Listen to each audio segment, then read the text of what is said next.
Hi, good morning, everyone. Welcome to Developer Webinars with Avalara. I'm Ted Spence. I'm the head of the Avatax API team. I have a couple people here with me to chat about sales tax. As always, our developer outreach expert, Wayne Meyer. Good morning. Wayne, how's the boat today? Floating, keeping the water out. Wayne lives on a boat, which has interesting tax treatment implications, which is always fun to chat about. We also have Charlie Morissette, who has the craziest beard here at Avalara. Charlie? Hello. You can totally hear his beard over the chat, can't you? And then finally, I'd like to extend special thanks to Jeff Meisner, our marketing expert who facilitates these calls. Jeff, thank you. Morning, everybody. Welcome to the webinar. We're excited to talk about why devs need to automate sales tax this morning. Yeah, and so just to open everyone up, Jeff Meisner does help facilitate these chats. And if anyone has questions during today's webinar, please put in a question on the chat for this webinar. Those chat messages go straight to Jeff. Jeff will read the question and will alert me so that I can pause the presentation and give you guys some sidebars, answer some questions. Anyways, we really want to make this a nice open experience. So we've got a full hour and we'll definitely be able to answer questions for you.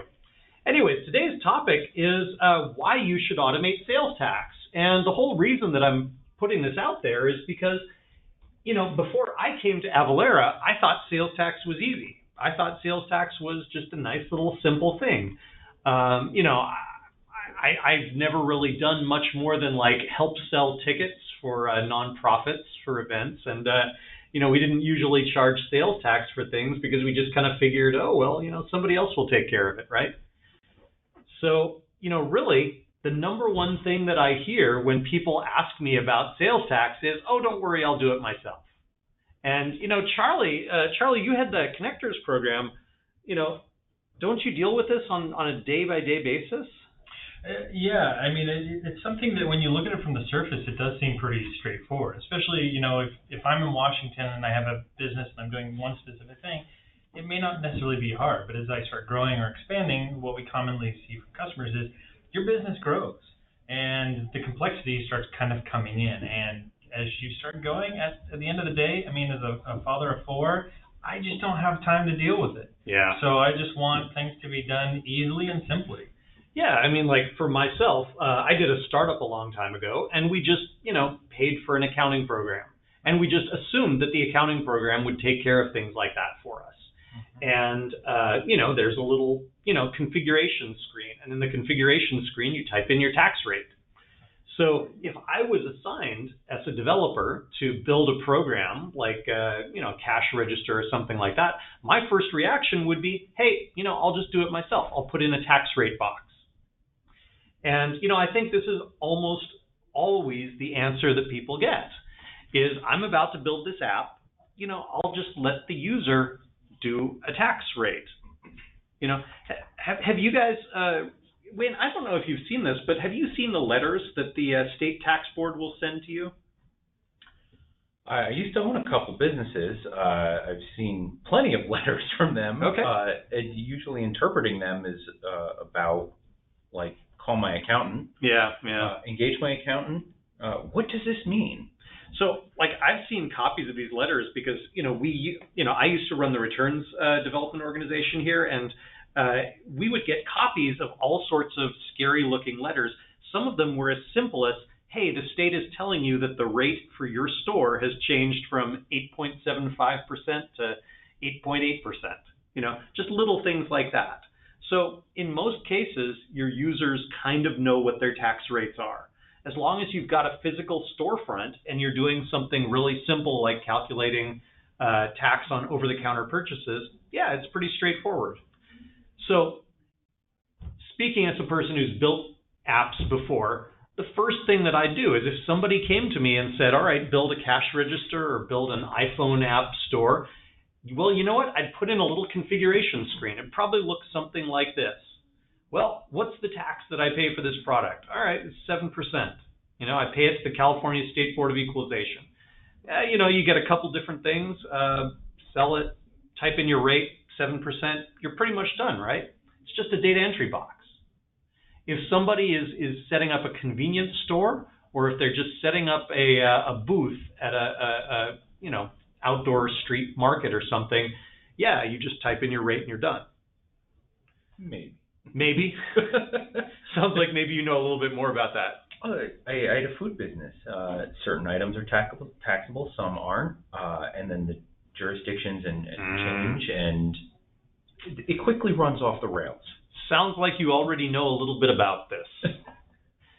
So anyways, like the whole point about this is, if we're going to sell something simple, let's say I set up a booth at one of these street fairs. What's the craziest street fair you've been to here in Seattle?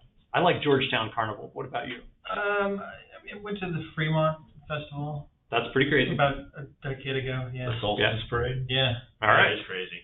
So let's say I set up a booth and I'm selling stuffed animals. All right, well, if my booth is in Irvine, California, hey, you know what? It's 7.75%. That's just the rate. Everything I sell at that booth, 7.75%, I'm good.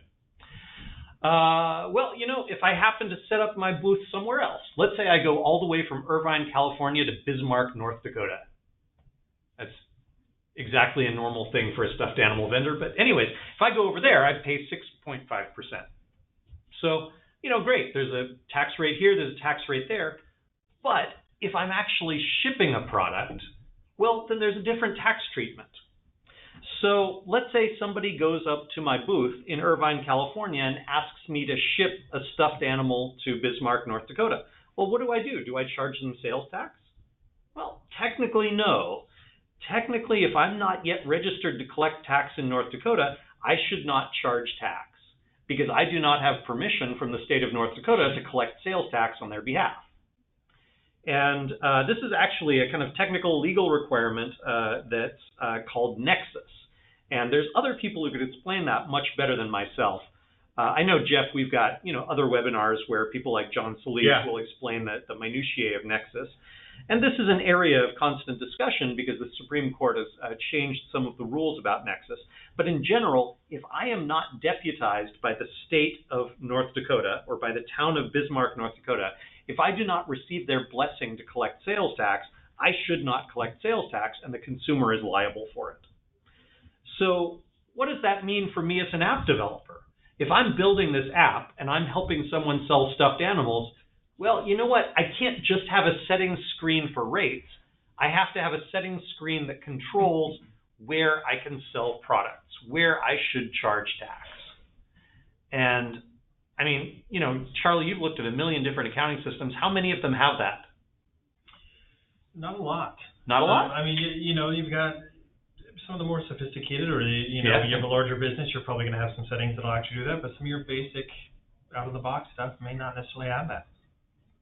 So this is one of those things that, if you start out and just put a sales tax box in your app, you'll cover a large portion of people's use cases straight away. But sooner or later, I've gone up to a tourist shop and said, hey, can you send this to my home rather than just hand it to me right now? I don't want to stuff it into my luggage. They've actually started becoming very strict about the amount of luggage that I can take back home. They actually weigh things now, and they, make me pay extra money if it goes above a certain number of kilograms. Yeah, so basically in this case, I would just say, hey, I'd rather have you ship the bear to me. And well, in that case, shipping the bear, I have a totally different set of tax treatment. So you're starting to get a sense of why developers want to automate their tax rather than just doing it themselves. Next thing you're going to look at is, well, what happens if I sell computers? So I used to work with a bunch of people that had warehouses, and they would ship computers and pre-configure computers for you. Well, if I go to that guy and I order 10 computers for a new startup, Irvine, California, hey, I'm still paying 7.75% sales tax. On the other hand, if I decide to move my business to Connecticut, 6.35%. And, I like Connecticut and all of that, but what I really want this person to do is I want them to pre-configure my computers for my users so I don't have to do that. Well, this is where you get into the interesting situation. The setup of computers in Connecticut will generally fall under their computer services rules. Like, I don't know the exact scope of this. Have you had to deal with this one, Charlie? I haven't specifically. I've had friends that have. There's like data services rules. Yeah. There's like software services rules. There's like, configuration rules. But essentially, some of these things are calculated at 1%, whereas the hardware still gets charged at 6.35%. Well, that's kind of wonky, How does your cash register handle that properly? If I'm setting up a small startup and I'm shipping computers to you, I've got to charge different rates for these things. Well, maybe the way that my program will solve that is by opening up a second box. I could have one text box for products, one text box for computers, different text box for services. Sure. Okay, great. So what I've got is I've got a settings screen now in my app that allows me to pick a rate. I've got a second screen that allows me to pick the rate for services. And then I've got a third screen that allows me to choose which states I'm configured to collect tax in. And let's not forget the e-waste charges. E-waste charges? I'm not prepared to cover that in the presentation right now. Okay. How do you cover e-waste charges? Oh, that's an additional consideration when you're on taxes that you're going to want to add in, right? Well, I don't know offhand. How do we, if I'm sending computers to people, do I have to pay e-waste in Connecticut? I actually don't know. Well, but I grew up there, and I don't know if you have to. But it's a consideration, right? Jeff, I really hope you're not shipping e-waste to Connecticut under the table. No, I put it in illegal places like my neighbor's backyard and stuff. Okay. All right. Well, the picture that you're getting here. I'll do one more. How about a T-shirt? Let's say I'm selling Santa Claus T-shirts. Where did you find this T-shirt? That's what I want to know. I can neither confirm nor deny that I have searched for images on the internet, and I'm pretty sure I've looked for copyright-free images and everything, and this one happened to come up. I can see why it's copyright-free. Yeah, there's some artist out there in the world who is just really proud that his T-shirt is being featured. But anyways, the point is, if I sell this T-shirt in Irvine, California, I still pay that same 7.75% rate. I think you're getting the picture that, like, in Irvine, California, the rates are pretty simple. Well, we'll talk more about that in a minute. Charlie's already got a knowing smirk on his face. The tax... I think that's just Charlie, though. Anyways, the tax in New York for this T-shirt is 8.875%, right? Maybe. Right? Yes. Right? Right. Maybe. Well, you know what? If you sell clothing items that retail for less than $110 per pair in New York, your item is 0% rate. Wait, what? So this is where you start getting really weird. There's situations where there are complex interplays between the product that you're selling and the price that you're selling it at and the tax rate. If you go into Tennessee and you sell luxury items, there's a certain threshold above which the rate changes. Well, and it's not that the rate changes, it's that certain portions of the sale are taxable and other portions of the sale are not. There's situations in Florida where if you sell a certain amount of a product, it affects tax. There's all sorts of weird edge cases. And these weird edge cases are really what people just don't want to have to deal with. And if I was building a product, if I was building a cash register or an e-commerce store, or if I was building the next great online shopping cart, I would not want to be spending my time trying to design a settings screen that allowed me to configure this. Because at a certain point, trying to be accurate is a dangerous game. We have entire teams of people that are dedicated to researching these rates and putting them into Avatax. And we've spent a lot of time designing Avatax in a way that makes these things easy to manage after the fact. So really, this is where I start to just open up to everyone. There are a lot of use cases beyond this. And if you're trying to build tax directly into your shopping cart, if you're trying to build tax directly into your desktop app, your cash register, your your estimation service, anything like that, you're going to have to handle different geographical areas. You're going to have to handle sales tax holidays. I think I heard recently there's 15 different states that have sales tax holidays, right? Mm-hmm. Yeah, I mean, back to school shopping, you tend to plan around, hey, when are sales tax holidays happening? I never lived in a state that had a sales tax holiday for back to school. I guess I'm just not lucky like that. But, a sales tax holiday, if you're not familiar with it, is like 1 or 2 days, maybe a weekend, when you don't pay sales tax at all. And, I'm just trying to figure out here, if I'm going to build an e-commerce site, should I actually ask people to configure this? Well, local options taxes. In California, the rate is 7.75% in Irvine, California, but there's a local options tax. Do you know, can you help me explain this, Charlie? I don't know if I can exactly cover it. I can try. Are we talking specifically kind of with, I'm trying to think of, not transit, what's the, I can't think of specifically. I've been spending a lot of time in Sacramento with my calculations and less in Irvine, but basically what it would come down to is under certain conditions you would have a tax that would apply versus when it would not. So for example, in Washington State, I paid $200 and something in fees for my tabs. However, somebody else that lived kind of further south and a little bit more east had to pay $410 because there was a specific option around how transit is working. That they basically was the option, right? That region decided to take advantage of that, which I suspect in a couple of years as the light rail system gets further north, our county will start taking advantage of that. Gotcha. So, that's generally my understanding when it comes to the local options. Right. And I remember from a long time ago when I was working on the California state tax forms, there was a specific schedule that you would file if you were subject to local options taxes. And, some people would be subject to it and other people would not. There's taxes that are affected by your origin.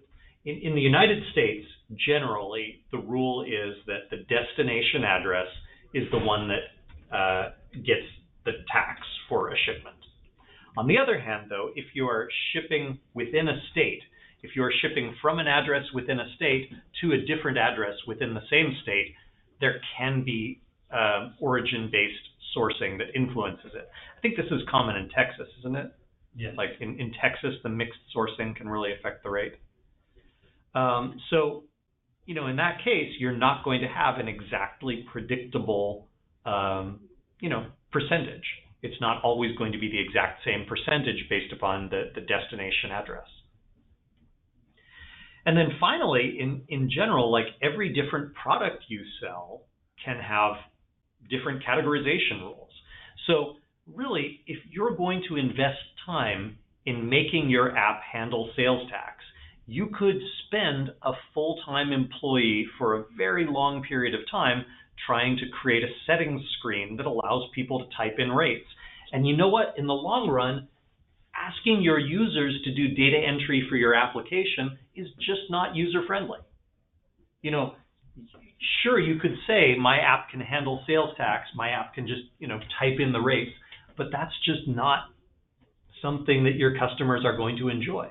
If I buy a cash register and then I have to type in the tax rate, well, I'm always going to worry maybe I did it wrong. Maybe I skipped it. Am I going to be subject to this? Am I going to get in trouble? Really, the goal of building these apps is to make life easier for your users. And so really what we're offering you within Avalara is a way to eliminate that pain and to make it simpler and let us handle the complexity for you. So this is a great quote that I think Mr. Charlie provided for us. Charlie, how many connectors do you manage now? From a high level, it's 3.5. One I'm taking over, but if you start breaking them down in terms of different modules and functionality, we start getting into closer to 10. Yeah, so somewhere between 3 and 10 different products. How many times a year do you ship updates to those products? It varies from year to year. We're getting a little bit better with the stability side. So 3-4 times a year we're kind of shipping out 3-4 times a year. Yeah, major functionality with some interim updates. Well, so on the other hand, I happen to know that there are tax rate changes every single month. Right. And the content team sends me an update every single month with the latest round of changes. If you had to ship updates to your software every time the tax rates changed, you'd be spending all of your time tinkering with the software, shipping monthly updates to support these tax rates. Right. So it's just not possible. Like when you're building an application, you do not want to commit yourself to shipping updates every time tax laws change. And more abstractly speaking, right, in software engineering, build to your core strengths. Are you building an e-commerce application? Are you selling teddy bears? Or are you writing tax software? I actually thought that teddy bear image that I found was pretty good. I liked it, yes. Really, where if can I find that bear? That's a good question. You'd have to reverse image search it. But anyways, like you're selling these things, you want your product to just delegate to someone that has done the work how to handle the sales tax. And really, our vision overall is that we want to make this as easy as possible for you. We want you to be able to just take an AvaTax SDK for any language out there. Admittedly, we've got SDKs for most of the big languages. I think there's a fair number in this little word cloud that I found that we do not yet support, but we'd love to support it sooner or later. We want you to have an SDK that makes AvaTax easy. We want you to just be able to say, pull it from your local package manager. If you're using C#, you get it from NuGet. If you're using Java, you get it from Maven. If you're using Python, you get it from PyPI. I don't know if there's a way to pronounce that. But there's a package manager for virtually every major language. We just want you to be able to say, include Avalara. Nothing else, just include Avalara. Once you've done that, you have this SDK, you have the ability to map your transaction into the AvaTax transaction API. It's a very simple API called Create Transaction. And at the end of it, once you've done this little bit of work, your code is now insulated. And I found the very best cute little insulated picture of a puppy here. And if that doesn't give you warm fuzzies, well, I don't know what I'm going to do. You're dead inside if that doesn't give you warm fuzzies. Yeah. You're dead inside or you're working on a deadline. I'll tell you, my team right now is investing a ton of time in upgrading the scalability of AvaTax to handle this year's holiday season. And that is just an immense amount of work. So I kind of needed a puppy here in my presentation. That sounds like a great webinar topic. It's a great webinar topic, but I'm gonna have to check with you after the holiday season is over to present that, because we're constantly finding things we can optimize. I'm at the point now where anything that saves 1.5 milliseconds per API call is worth investing in. Yeah. So anyways, we do all of the work, we hassle all of this stuff, we figure out all of these problems for you. And the end result here is that we want you to not update your software every time tax changes. Like I do all of this work so that Charlie can ship his connector updates on his schedule, not on mine. Right. I want you to be free to ship 2, 3, 5 updates a year. You should not have to worry about tax changes. I don't know if we've actually paused and quickly explained. Can you explain to everyone what is a connector? So a connector, I have a number of analogies that I use, and I tend to over-explain things, so I'll probably end up doing that. But basically, a connector is a way, it's kind of a front end for kind of the API, right? I mean, we're building an integration into AX or NetSuite or QuickBooks.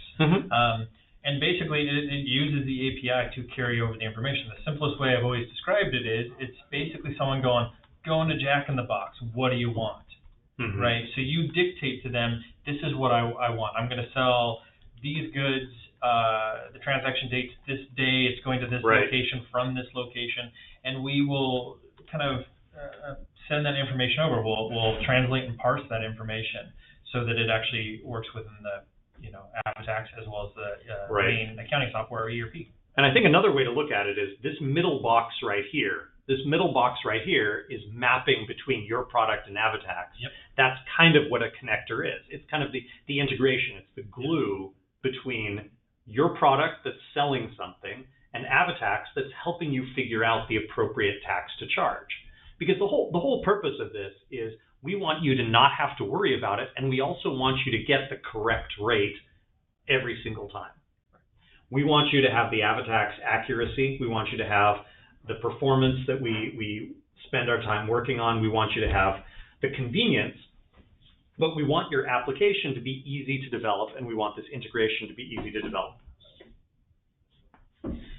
So given that Charlie is building connectors all of this time, what we're really pitching to you is if you are developing tax into your software, integrate Avalara in. Whether you're using the product yourself or whether you're offering it to third parties. We work with a lot of people out there that are building the next great e-commerce framework. They're not selling anything themselves, but what they're going to do is 1,000 people are going to set up small storefronts using this next great e-commerce platform. And out of those 1,000 people, maybe a couple hundred of them are going to catch fire and start selling things, and maybe a couple dozen of them will make it really big, and those people will really appreciate that you've done the work to integrate Avatax, and all of their sales tax headaches will go away because we handle it for them, we file their sales taxes for them, and the instant they get caught up in the new South Dakota economic nexus law, we've insulated them from that. The instant they get caught up in New York clothing sales, we've insulated them from that, and so on. So what is it that we really provide? Let's take a brief detour and say, these are the things that you would otherwise have to build. If you were actually going to build this feature into your e-commerce platform, if you were going to build this into your cash register, you would have to have a screen that looks like this, where you would select the regions where a company collects tax. You would have to research this and research what the rules are and what the laws are for each of these jurisdictions. And some of these jurisdictions include local home rule jurisdictions. And it gets crazier and crazier. What's home rule, Ted? Oh, well, you just like derailing presentations? Is that what you like? That's what I'm going for. No, tell us there was going to be a quiz. Yeah. Home rule is complex enough. I thought there would be a detour, but let's not detour into that then. Well, no, I mean, like you asked, I should probably spend a few minutes on it. I doubt I will be able to do a good explanation of the home rule concept itself, but I can try explaining its impact. As has been explained to me, I'm not the legal expert here, but what was explained to me is that the concept of home rule is that local jurisdictions have the freedom to write their own laws and execute their own taxing prerogative, I guess. So, like in Alabama, there's a home rule where individual cities and counties can create their own tax laws and can write their own tax rules. The state of Alabama tries to organize everything to make it easy for businesses, but if you're subject to one city or if you're subject to one county, you're not necessarily subject to all of them. So there's some quirkiness around it. The end result is that if you select Alabama as a jurisdiction where you have nexus, then you have the option of going into Alabama and specifying individual jurisdictions where you have nexus, or you have the option of selecting all of them and collecting and remitting for all of them. And that's kind of tricky because some of these jurisdictions have their own tax forms and they ask you to file using their own tax forms. But sometimes the state will actually create a universal form where you can report on, like, it's kind of tricky. There's all sorts of options and choices around that. My head's spinning. Yeah. So like Avalara does this for you. If you go through this setup screen inside Avatax, we will then say, hey, would you like us to file your sales tax returns for you? And you can pay us a little bit of money per tax return that we file. We'll file it. We'll make sure that you get your early filer discount. We'll work with you and make sure that your business is properly registered. We have the option to streamline things. And if you are building tax into your application, you will appear to be a much more thoughtful product if you can delegate this kind of functionality to people like us that live and breathe it. I know the people in the returns group, and they agonize over this stuff every single day. One of the big things that we're working on right now is, as a result of the new Supreme Court ruling, various states are changing their nexus laws. So we are currently working on a way to alert people properly when they may be impacted by nexus changes. And we're trying to go a little bit beyond just emailing everyone and saying, hey, look, this is something you need to be aware of. We have more robust plans for how to work with people and ensure that their nexus is handled properly. So that's nexus, but then the next screen is product configuration. And this is another really big deal in building a cash register or building an e-commerce website. You don't want to have to configure all of your products inside your application. You don't want to have to create a screen inside your product configuration that sets tax rates for every different product in every different jurisdiction. So what we offer in the Avatax website is we offer an item management screen. And you can list your items on this screen, and every time you send us the item code that is in your product, we will look it up and we will look up the tax treatment for that product. And if you can read the text here, I know it's pretty small, you'll realize that I sent my daughter to Magic the Gathering camp this week in Seattle. Magic the Gathering, like, I had no idea they had camp for this sort of stuff. Of course, it is ruthlessly mercantile. They are offering her all sorts of free Magic cards, and all I had to do as a parent was pay through the nose to get her into this camp. How's she taking it? Well, she liked it so far. She said her win-loss ratio was about 50% yesterday, which was pretty good considering she hasn't, really been a serious player up until now. But apparently I've taught her enough the basics. So sounds like a +1 on parenting for you, Ted. Sounds like a -1 on my wallet. Fair enough. Have you ever seen the signs they have on the door? It says, unattended children will be given a puppy and taught to play Magic the Gathering. That's their punishment for you. They're getting the kid hooked on something that's going to be costing money for the rest of her life. All right. At least they're not giving away free drum sets. That sounds horrible. Yeah. Which I have in my basement. A free At least drum you can set. lock the door to that one. Yes. We have dampeners. So it's good. Is it your beat laboratory? Yes, that's my big laboratory. Beats by Morissette. Yep. Yeah, so really, like, the point of showing you these two screens, and this is something that may not be immediately obvious, but the purpose of doing this is that there are engineers that are going to implement your product. There are developers that are going to set up your e-commerce platform or integrate your cash register or integrate your sort of thing. What you want to do is you want to have a screen like this that is designed for a tax professional. You want to decouple the engineering from the tax treatment. This is actually one of the key things that I talk to people about is your engineers just want to focus on getting the integration done right. Then you want to give control of it to the tax team, because the tax team may observe the laws for Nexus. They may observe the product categorization rules of each individual jurisdiction. They may decide to change things. When you change something, they want that to immediately have effect on tax calculation. They don't want to have to go back and call the developers and ask the developers to ship a new software release. So the goal of all of this is that we want Avatax to make your software insulated, remember the little puppy, insulated from the tax changes that the tax team will execute. And by doing that, we give people this screen, and then I'll go back one slide, this screen.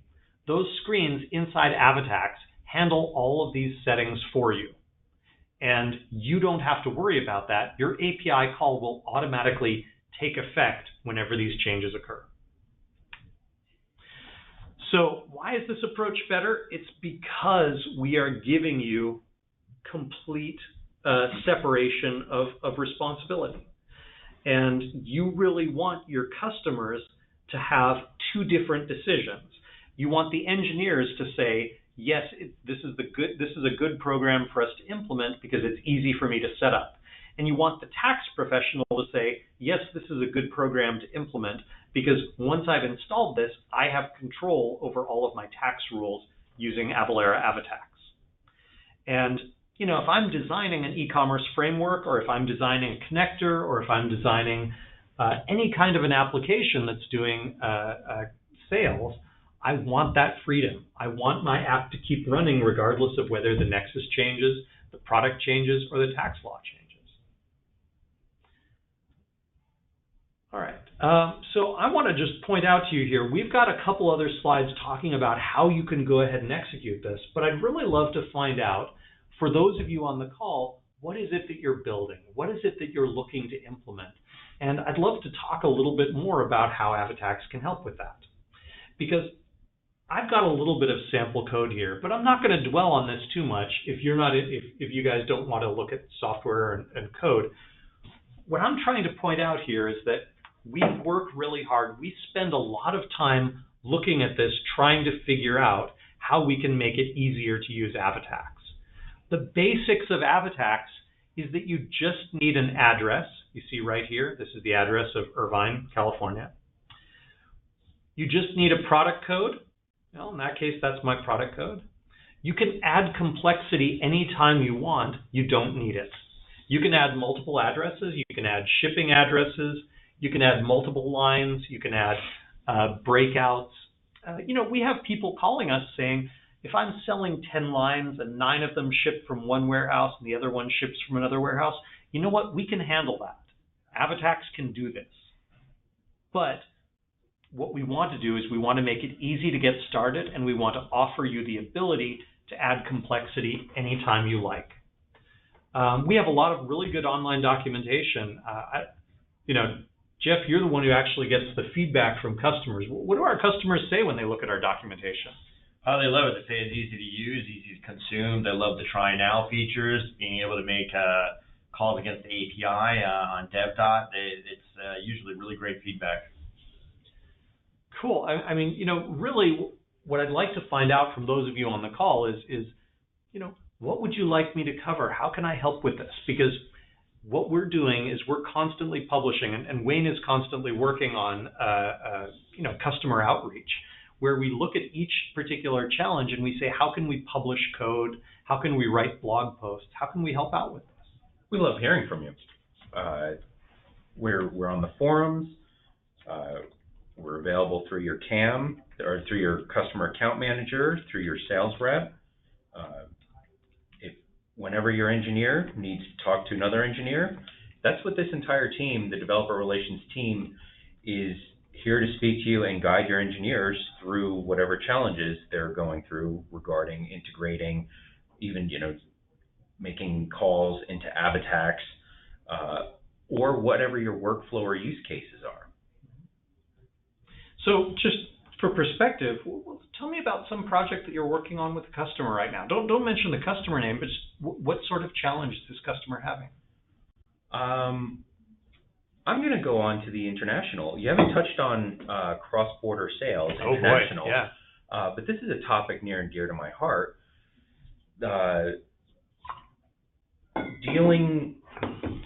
E-commerce is reaching the point where it's not enough to just be domestic, regardless of your country. In general, if you have a product that people want, that demand is going to cross international borders, and you're going to have to deal with customs and tariffs on whatever it is you're selling. This is this stuff is about like rocket science, but with the recent integration of our cross-border calculations in Avatax REST, just by adding a couple more fields, you end up getting a customs and duties calculation on your shipment. Yeah. And this would be, changing the addresses. So if you had one address from the United States, a ship from address, and then you had a different address that was a ship to, and it was in, the UK or China or something, we would then give you the tariff calculation, right? Yes, absolutely. Tariff calculation. whether you're paying the duties on behalf of your customer or just informing your customer of what duties they owe. We even calculate the duties on your shipping and insurance, if that's applicable. We can tell, Avatax can determine if you are shipping from a most favored nation, and then calculate that rate accordingly. And of course, for various reasons, this is something that's in the news right now because tariffs are being discussed to change at the moment. And I don't want to get into the details there because, I don't think anyone knows exactly what's going to happen, but we're going to be researching it. We're going to be capturing those rates. Whatever actually happens, we'll capture it, we'll put it into our product, and we'll be able to feed you answers for that. Yeah, well, actually, Mexico recently had a change. There was, it's sub 24 hours notice. And if you're writing your own customs and duties calculation, that would be something you would have to do in your own application, sub 24 hours notice. Yeah. I remember my biggest crash course was when the region of Puerto Rico suddenly announced that they were going to have 17 tax forms for each local county jurisdiction within Puerto Rico. And they announced this 2 days before the form was due. So I had to draft all of my returns engineering team to crash course these tax forms within a 48-hour notice so that they could be filed on time. Surprise! And it was pretty crazy, but we did it. And these are the kinds of things that Avalara invests time in so that you don't have to. So, just moving on, the other key thing that we want to do is we realize that there's a lot of knowledge out there. There's a lot of different things that you might want to know about or might be curious about. And what Charlie and I did last year, this was just before Wayne came on board on the dev side, Charlie and I gathered together people throughout Avalara. We found people in, customer account management. We found people in tech support. Yeah. We found people from all over that have different perspectives on what they hear customers say or customers run into. You got support. You've got our implementation team. You've got people from compliance. You've got, even some sales and input from basically all over the company. Right. And so we wrote this book, and it's a full 11-chapter book, and it covers everything you need to know. But frankly, most people who are implementing tax will maybe need 2 chapters of it. Right. They won't really need everything. If you're building a very lightweight e-commerce site, well, I know you can slim it down. You can look at less of it. But this is the book that just explains how to integrate tax and how to tie Avatax together. Hey, Ted, we actually have a question from Rahul Valani. Okay, can we use a generic product ID for multiple products? For example, we sell precious metals, and few coins will have different tax rules based on state, and most of our products would be generic, for example, gold or silver. So rather than entering product ID for each coin, can we mention just one category like gold and then use the same category ID? That's a pretty good question. I would actually say that I don't know the explicit answer to that because I haven't worked with precious metals a lot. What I can say is that if you wanted to, you could have a product code for each product, but that might be a little bit of a nuisance. That might take a lot of time. You might have a lot of products. One of the things we're currently working on in the API is how to help automate bulk declaration of large numbers of products. However, in the Avatax code, you could just simply have a category and say this product category represents all metal coins. And then you could break that down to as much level of complexity as you want. So really what I would say is we have a sales engineering team that has a lot more experience in how to usefully break this down. We'd love to engage with you and talk through your use case. I know we've seen it before. I know we've encountered things like this. They may have some good guidance. But what I'm really looking for long term is, we talk to people who have millions of products in their system. And what we're looking at is how can we completely reduce the pain of product management? So, really what I'd say for the moment is what you've described sounds like a good start. Try it. And then when your auditor or when your accountant or when your tax professional suggests changes, you might want to tinker with or adjust your product code mappings. So definitely reach out to us. Go to the Avalara site and just type, submit a ticket or contact sales, and we'll get you connected with a sales engineer who can talk through that for you. Great, and then two other follow-on questions from Rahul. Please. Okay, and his next question is, what is the average fee for submitting taxes for each taxing entity? Oh goodness, the average fee? If you're talking about Avalara fees, one thing I can tell you is I don't work on our billing plans. I am entirely and 100% focused on making our software work right. I rely on other people to ensure that we charge a fair amount for it. So this is just an area where I'm not very experienced. Definitely reach out to sales and ask them, if we ever lose a deal because our rates are not good enough, please let me know. Reach out to me and let me know, and I'll give that feedback to my bosses, because I want to do the right thing for you. I want to make my software completely powerful enough to handle every tax scenario, and I don't want my software to be priced out of range of people. But that said, I don't make the pricing decisions. Please reach out and let me know if our pricing is something that you don't like, and I can give that feedback to the appropriate people. Great, and then Rahul had one other comment. By the way, we use Avante Cart as our e-commerce store, and they do have an extension called Avalara. Fantastic. Charlie, do you know that one? I do. We actually, it's one of our pilot connectors for the buy.avalara.com. Awesome. Online experience that the Buy technology team, or Buy Tech as we call them, is actually working on. So yeah, we know that people are using Avante Cart. I know there's some information. It's built by one of our partner developers, so I don't know too much about it. Really, Charlie, you don't know every single bit about every single piece of code in the Connectors world? I used to, when I was kind of working in another department, I knew quite a bit of our third parties, and my knowledge has been dwindling. Yeah, I used to be able to say that I knew all of the tax forms that we had automated, but then we automated all of them. And at that point, I can't keep up. So anyways, like, you've got this integration. I think that the point of Charlie's conversation here is that you have an available integration. Try it out. If it helps you, if it saves you some time, we're happy to do it. The whole reason that we build so many integrations is because we are here to save you time. Avalara's tagline is that we help you with the compliance process. We're not just here to help you write code, we're here to help save you time, and sometimes us doing the work for you can be even better.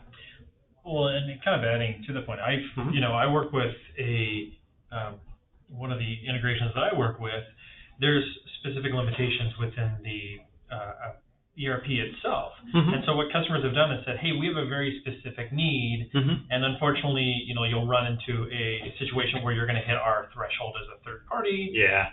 So they'll act as a third party. They'll write their own service or extension service off of ours and do things that way. So it's one of those things where you're not just seeing people coming in building their own integrations. You have people expanding and getting really creative about, hey, we have this use case, or what if this happens, and kind of piggyback. We even have some partners that are using some of our Avalara built integrations to build their own integrations. Cool. Well, this is really the point also of writing this documentation, is that Charlie and I agreed when we started this project here, when we started the developer relations team, we said, look, all of our knowledge of tax used to be locked inside Avalara, and it was impossible to get to it unless you knew who to talk to. Right. And we said, hey, look, we're going to publish it. We're going to take all of this knowledge about how to integrate tax. We're going to put it in a book, and we're going to teach our own people internally to use the same documentation that we publish externally. And this is one of my favorite quotes here. The whole challenge of sales tax is, you know what? A lot of people say, I don't want to integrate sales tax because it seems hard. Well, you know what? What's really hard is actually going through an audit and having to justify every individual transaction to your state auditor. And that's pretty tricky and not really fun. And John Lamberton is a guy who worked with me very closely on automating sales tax forms, and we baked a ton of knowledge into our system. Every time there's a discrepancy between the sales tax filing form and the sales tax law that you're required to calculate at your tax register, we put that into our software and we made sure that we handled it. Lamberton and I, really tag teamed to define this whole system, and we've done incredible work on reducing the number of audits and increasing the compliance, making sure that customers get their timely filing discounts, and making sure that sales tax is automated, that all of the filings have proof. There's a surprising number of times when state tax auditors will just lose a copy of the check that you've sent. Well, you know what? We timestamp, we capture copies and records of everything so that the instant the state claims they didn't get your filing, we can actually show the screenshot of when we submitted it with timestamps and everything. So we think through all of this stuff for you, and we make that possible. Finally, I know we've got about 5 or 10 minutes left, but I just wanted to take a quick detour and mention to everyone that we have a whole bunch of resources available to you to help improve your development work. We mentioned the developer guide. I think, Wayne, you mentioned the community forums. You want to talk a little bit about that? We have the community forums, which you can also access from developer.avalara.com. And multiple people within Avalara, myself, Ted, Charlie, the developer relations team at large, monitor those forums and are there to answer your questions. And typically we try to keep our responses in the sub 24-hour range, get you an answer to whatever general questions you have, or even specific questions. Yeah, so we have some really talented people, and every single page on our developer site has a little chat box, and you're welcome to just put a question in there and ask us a question. We'll do our best to get back to you within about 2 business days. Oh, I totally forgot about the discuss. Yeah. At the bottom of every single Avalara API documentation page, we also monitor those. Any comments for improving our documentation, we'd love to hear from you. Yeah. And then finally, when you make the decision to start writing code to integrate tax into your application, we publish these software development kits. And these software development kits are out there for every language that you want to work with. They're out there for all of the major package managers. C#, we have NuGet. Java, we have Maven. JavaScript, we have NPM. PHP, we have Packagist. Python, we have PyPI. And Ruby gems. So no matter what programming language you're using, if you're using something that has a package manager, it's a decent chance that you can just add Avatax directly into your product. And more importantly, every single month we ship updates to these SDKs. I think we're a little bit behind today, though, aren't we, Wayne? We're running a little behind.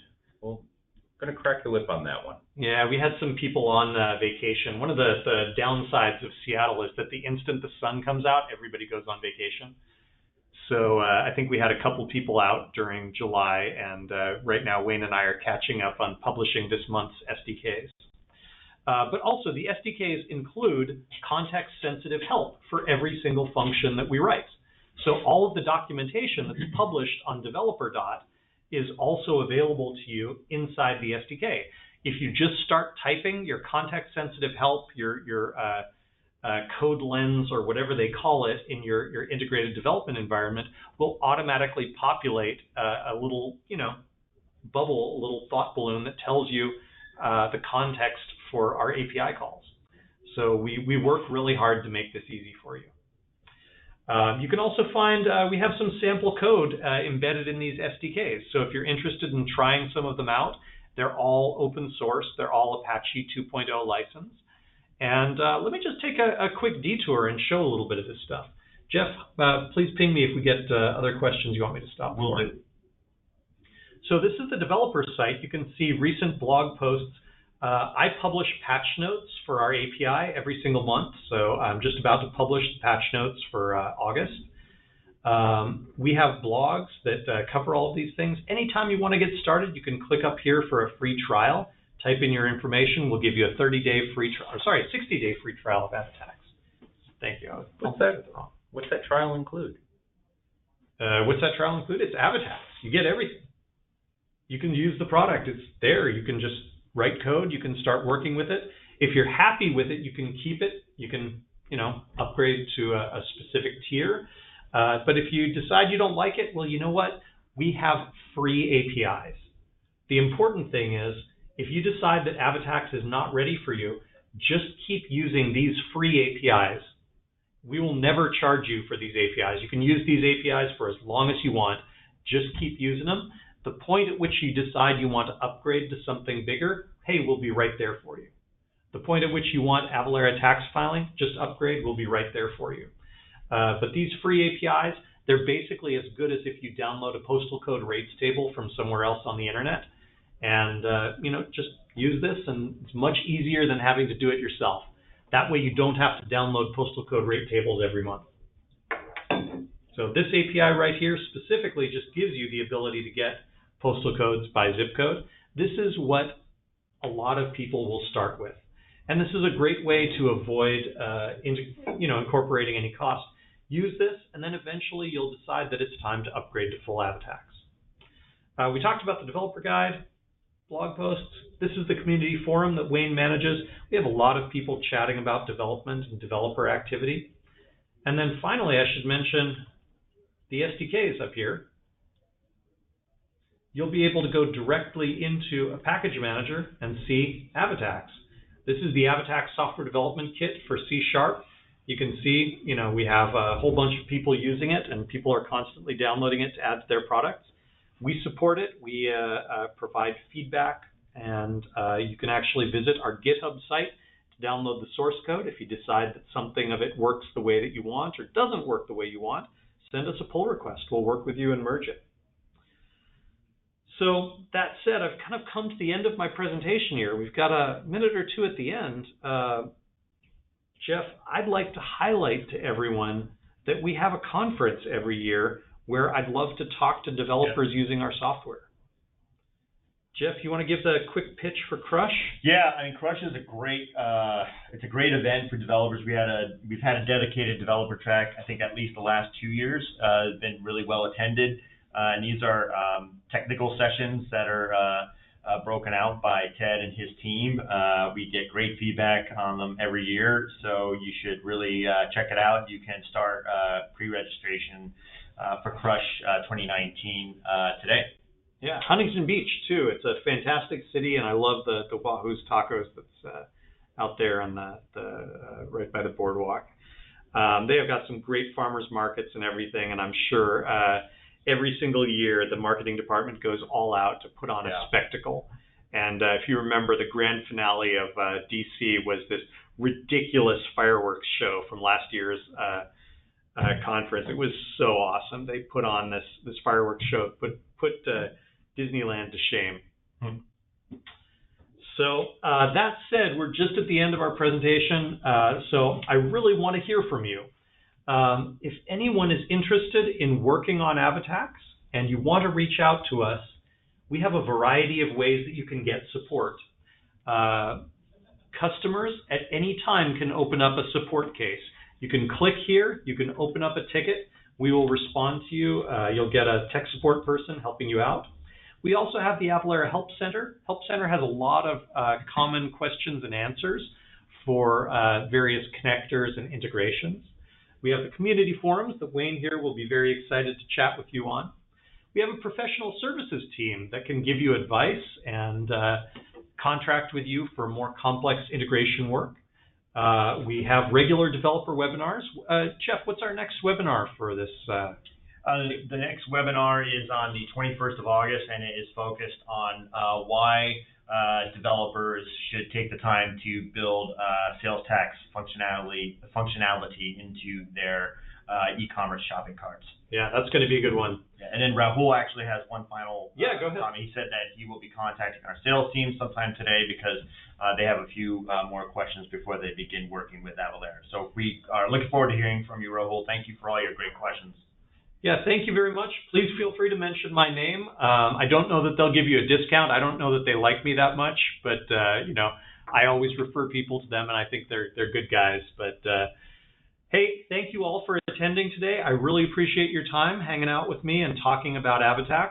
I know that tax is not the most fun thing in the world to chat about, but if you actually do it right, well, you know what? We pay someone's bill, our roads get paved, our police and our firefighters get their paychecks, and I really appreciate that. So thank you, everyone, and I look forward to speaking with you all on August 21st.